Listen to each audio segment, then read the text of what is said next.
আপুনি ND24 দৰ্শকসকলক জনাইছে যে যিসকলে ND24 কাৰ্যালয় জ্বলাই দিয়াৰ ভাবুকি দিছিল হোৱাটছএপ গ্ৰুপত তেওঁলোকৰ আলোচনা চলিছিল আৰু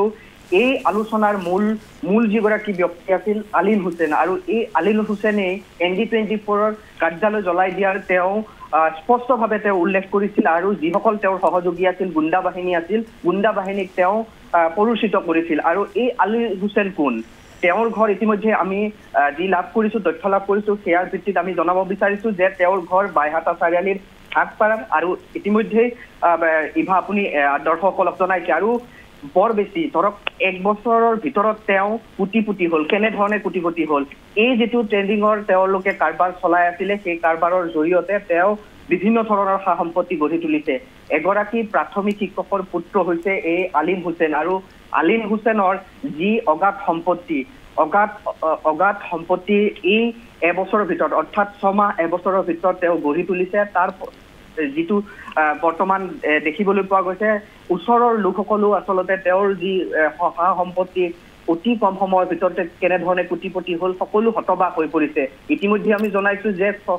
6ৰ পৰা 8খনকৈ ডাম্পাৰ তেওঁ ক্ৰয় কৰিছে শেহতীয়াকৈ লগতে জেচিপি দুখন আছে হাৰ্ডৱেৰ দোকান আছে কেচাৰ মেচিনো তেওঁ ক্ৰয় কৰিছে শিলৰ কুঁৱৰীৰ লগত জড়িত বুলি আমি ইতিমধ্যে তথ্য লাভ কৰিছো আমি যিমান দূৰ তথ্য লাভ কৰিছো বিভিন্ন অভিযোগ উত্থাপন হৈছে বিভিন্ন লোকৰ পৰা বাইহাটা চাৰিআলি লগতে অন্যান্য ওচৰ পাজৰৰ বিভিন্ন লোকৰ পৰা ধন সংগ্ৰহ কৰি স্বপ্ননীল বাহিনীৰ তাত অৰ্থাৎ স্বপ্ননীল দাসৰ তাত তেওঁ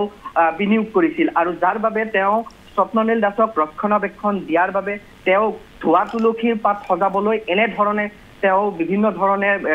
তেওঁলোকে কাৰবাৰ সংগঠিত কৰিছে আৰক্ষীৰ ওচৰতে হওক বা সংবাদ মাধ্যমৰ ওচৰতে হওক বিভিন্ন ধৰণৰ তেওঁলোকে কাৰ্যকলাপ সংগঠিত কৰিছে যাতে যিকোনো প্ৰকাৰে স্বপ্ননীলক বচাব লাগে যিকোনো প্ৰকাৰে স্বপ্ননীলক বচাই যিসমূহ ধন তেওঁলোকে বিনিয়োগ কৰিছে বা তেওঁলোকে ট্ৰেন্ডিঙৰ জৰিয়তে যিসমূহ ধন তেওঁলোকে পাবলগীয়া আছে সেইসমূহ যাতে লাভ কৰে যাৰ ফলত তেওঁ বাছি যাব পাৰে আমি যিমান দূৰ তথ্য লাভ কৰিছো অভিযোগো বিভিন্ন আহিছে যে বিভিন্ন লোকৰ পৰা ওচৰ পাজৰৰ বিভিন্ন লোকৰ পৰা তেওঁ এনেধৰণে বিনিয়োগৰ নামত বিভিন্ন লাখ লাখ টকা সংগ্ৰহ কৰিছিল আৰু এই অভিযোগ কিমান দূৰ সত্য সেয়া আৰক্ষীৰ তদন্তত পোহৰলৈ আহিব ইতিমধ্যে গোটেই ঘটনা যেহেতু আৰক্ষীয়ে পৰ্যবেক্ষণ কৰিছে আৰক্ষীয়ে নিৰীক্ষণ কৰিছে আৰক্ষীয়ে তদন্তৰ আওতালৈ আনিছে আৰু আৰক্ষীৰ তদন্তত সেইসমূহ পোহৰলৈ আহিব আমি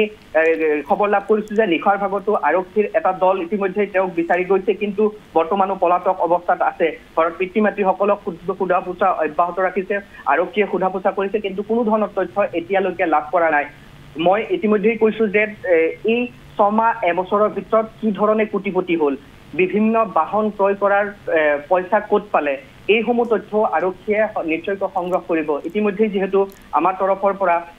হাতীগাঁও আৰক্ষী থানাত এজাহাৰ দাখিল কৰা হৈছে আৰু সেই এজাহাৰৰ ভিত্তিত ইতিমধ্যে আৰক্ষীয়ে এলিন আৰু তেওঁৰ যি গুণ্ডা বাহিনী অৰ্থাৎ স্বপ্ননীলৰ যিসকল গুণ্ডা বাহিনী আছে সেই গুণ্ডা বাহিনীক বিচাৰি তদন্ত অব্যাহত ৰাখিছে অভিযান চলাইছে কিন্তু বৰ্তমানো এই যিগৰাকী মূল মাষ্টাৰ মাইণ্ড অৰ্থাৎ এই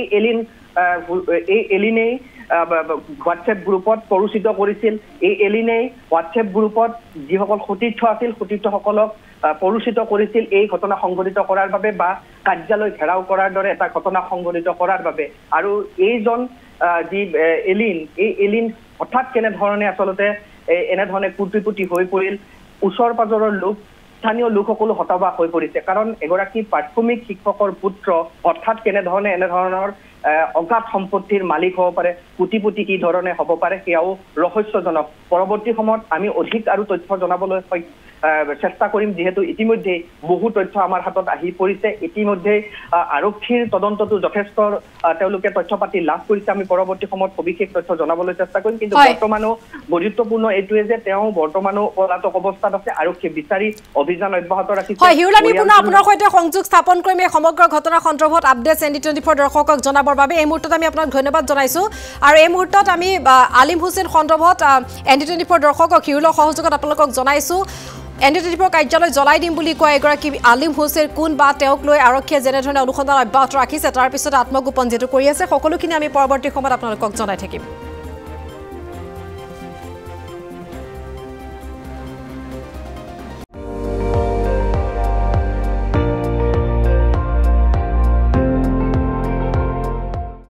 আপুনি চাই আছে ND24